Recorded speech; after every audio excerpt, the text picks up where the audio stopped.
I came across this friend of the show, family of the show, Jonathan from Draft Express.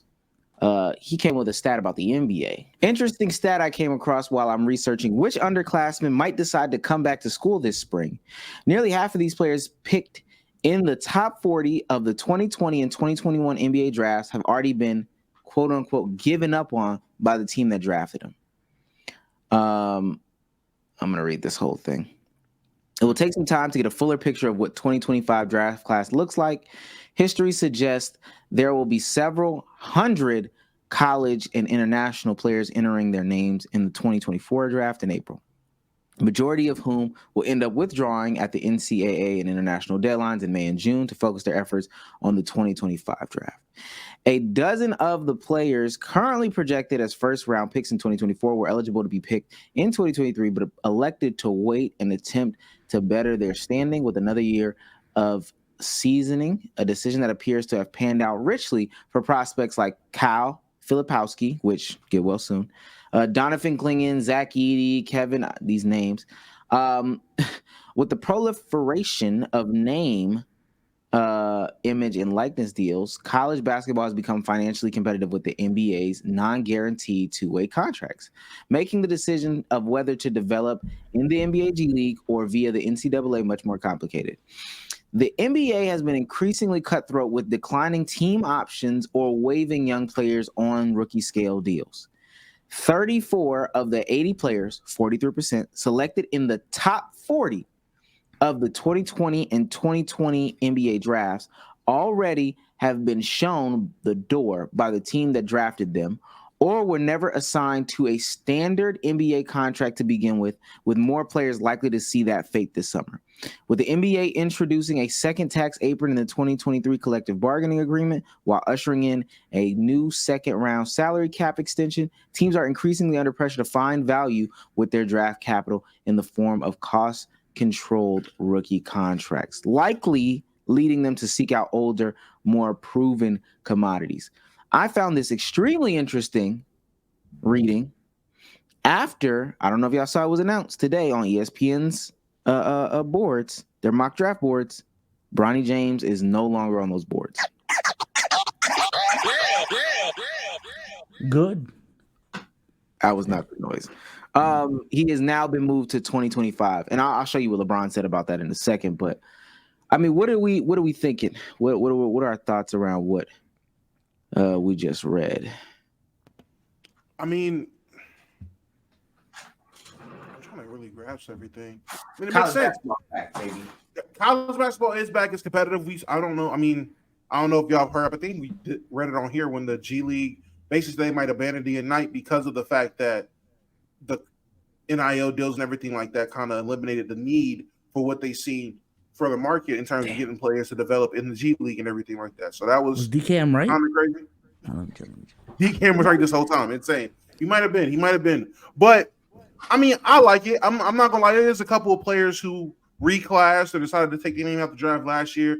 I got Grant Nelson. That's gonna be another guy. I don't like the stat of 43% of the people from one draft are already cut or wherever it is.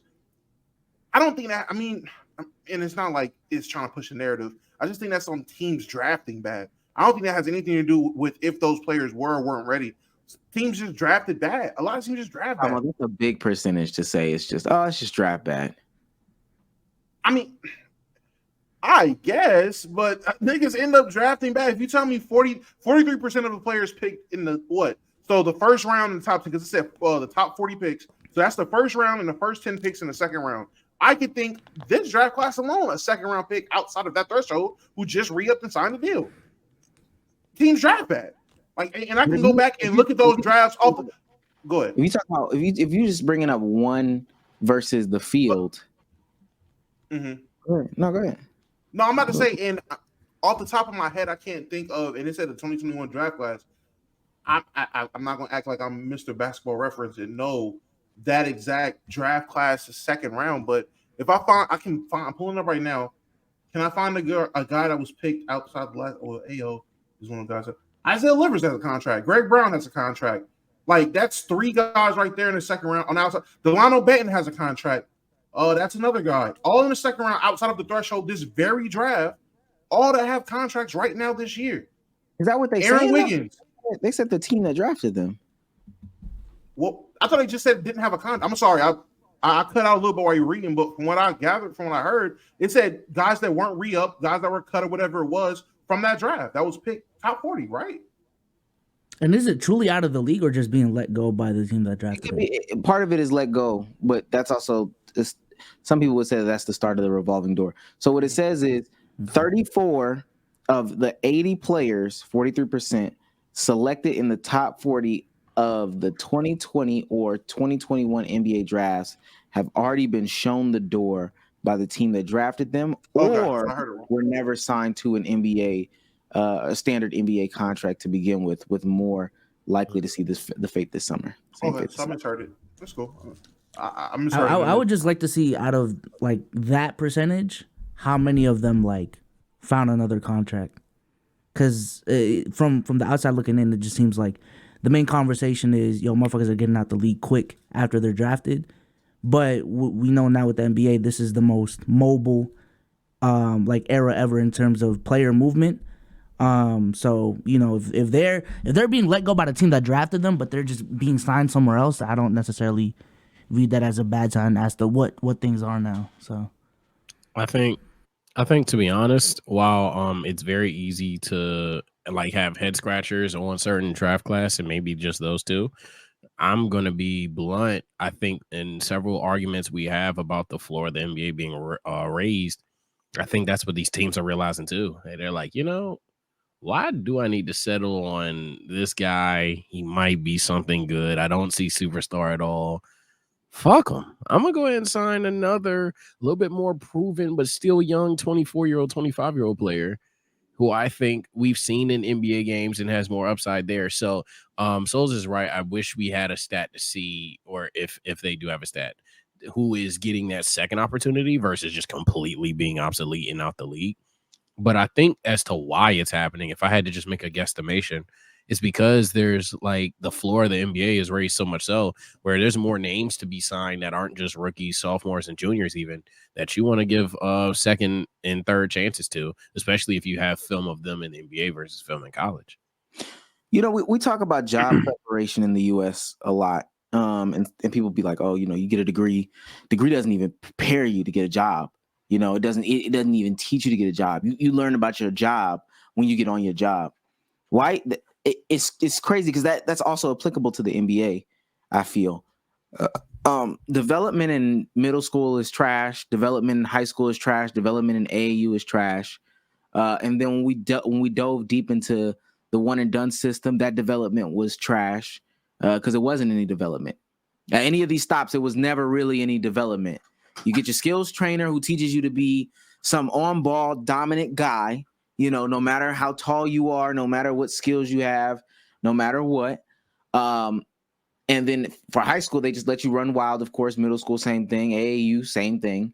These people aren't teaming up with each other. They're running from each other, getting on different programs and whatnot, just so they can, play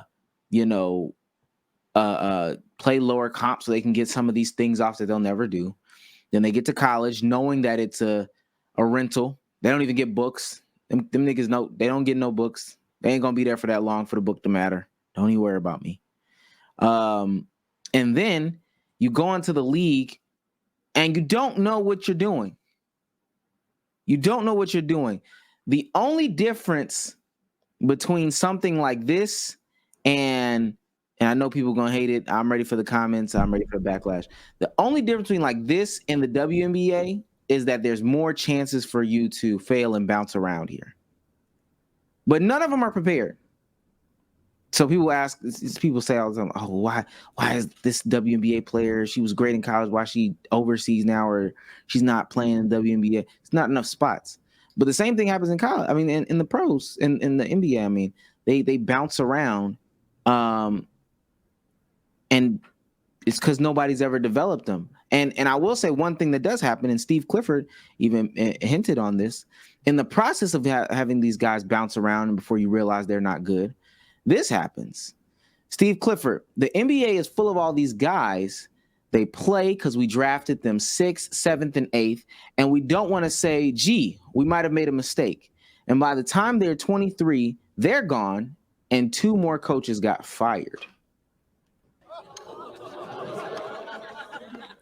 And I don't, you know, I mean, is he coaching the Hornets right now?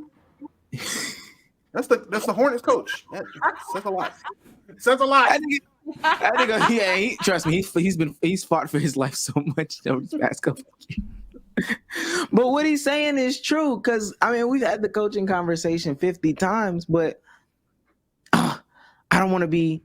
I don't want to blame, you know, this player because he can't shoot and he hasn't figured out how to pass or hasn't figured out how to, you know, get into a defensive stance or figured out any coverages and all this stuff like that. It's the coach. It's the coach. We drafted this guy as the coach. And then 3-4 years later, oh man, Jonathan Isaac is Jonathan Isaac. I don't know. I'm just throwing 4 coaches in. He's had 4 coaches. With 4 coaches in, this nigga ain't learned a damn thing. I'm trying to think of somebody whose name I could really call out like that. Let me go back to 2021. Just ain't Killian Hayes. So Killian Hayes is the name you were. Stanley Johnson. Nigga lost. For a lot of people. Justice Winslow. Even they tried him at point. they did everything with that nigga. They did everything for Justice. They did everything with that nigga. DeAndre, no, hey. See, maybe he's just not. He got another contract. Jalen Green getting up there too. All right, let's relax. Not too much. Here y'all go, bro. You think I want my Filipino guy to fail? Why would I want first that? we talking about Killian Hayes, and we end up on Jalen Green somehow. That's how these conversations always go. Denny isn't good. You know what I'm saying? Jalen Smith, not so much on Denny. Yeah, see, nasty. They just punted on Poku. Finally, I seen that. I was like, damn. They just cut him. Like, damn. That was the same dude who every single team has 5 untouchables, bro. It's cool, bro. Yeah. What? Damo, you are 1 step above DTP. I want you to know that for a fact. Nah, it's crazy. Whoa, that is insane. That's insane. I ain't gonna lie. Nah, I don't think I'm that far going. Y'all gotta run that. That's insane. Y'all go over here, man. That's insane. Y'all settle that. Where's the animosity? Y'all got 1v1. Where that come from, bro? There's no. Stop! Please don't let them gas this. No. Oh my God! 1 step from Romeo Langford over Kobe, mind you. So my fault. That's crazy. That's crazy company. Nigga said you're around Tim Hardaway. You right here, bro. So Omar basically said, yeah, you wouldn't say Romeo Langford. You say some shit like Tim Hardaway Jr. So, no. You know who he would say? He would say Bol over somebody, and that's DT. He doubling down. Over who? Whoever you want him to. Go ahead. I have been very consistent about my takes on Bol. I thought he was just a cooler role player. I've never said he deserved to be over. Oh my God. He really didn't deserve to be over. Who am I trying to put Bol over that he doesn't deserve to be over? No, he's a role player now, but I remember when you were saying the Hawks should have drafted him. I still feel like the Hawks should have drafted him. I'm standing on it. I stand on. Would you? Let me ask. Bol. DeAndre Hunter. I know you rather have Bol. Stop it. DeAndre Hunter. No, DeAndre Hunter. You're saying that to say things. You're saying that because the camera's on, man. I get it. Okay, y'all get back on camera. Stop. I'm trying to get more friends in the pod. You get it, bro. No, but I think what Steve Clifford is saying is true. And with that being said, too, I'm glad. People are making their expectations real. I don't know. I don't want to say that I'm glad that Bronny's looking at this next year or whatever, but some of y'all need to go back to college. I don't know, bro. The more and more I get removed from college, the more and more I'm like, damn, it was a good time. So the more, I age up, I just feel like anything that gets people in college for those 4 years as much as they can, I'm honestly for it, bro. I don't know. So that was college is a good time. Go back. No, I think why I'm saying that is because it seems like they're not gonna teach you. They don't got time to teach you. You need to figure out your NBA skill while you're not in the NBA, because once you start that clock is gonna keep going. You can't slow it down. You can't push it back. All that stuff. The only time that you could do that is in college. That's the only time you can slow down your clock, pull it back a little bit, or whatever the case may be. And I think people like Jaime Jaquez and some of these other guys coming out this year, even like they said Jaden Ivey and Benedict Mathurin, some of these guys that went back for a couple years. They're the blueprint right now for a lot of these guys. A lot of these guys. So you could say Bronny got the same stats as Jimmy Butler in college. He could be Jimmy Butler. Bobo, no, I do think we're at a point now where we're so removed from your stats and being good in college to translate to the NBA. I just feel like certain skills or whatever the team deems they can use is what's important. I don't think stats are indicative to how good you're going to be as an NBA player. Because niggas who drop crazy stats and then they aren't even given an opportunity at the league. All national ACC, SEC, Big Mac 12 fucking players of the year, and they don't even get the opportunity to show that they can do anything. It's literally what the team values. You don't think it plays a part? I don't think it plays the biggest part, as much of a part as it used to. I'm not gonna say it doesn't play a part. It's not as important as back in the day. I remember growing up, man. If you didn't average X amount of points or have a good looking stat line, don't even think you're coming out of the draft.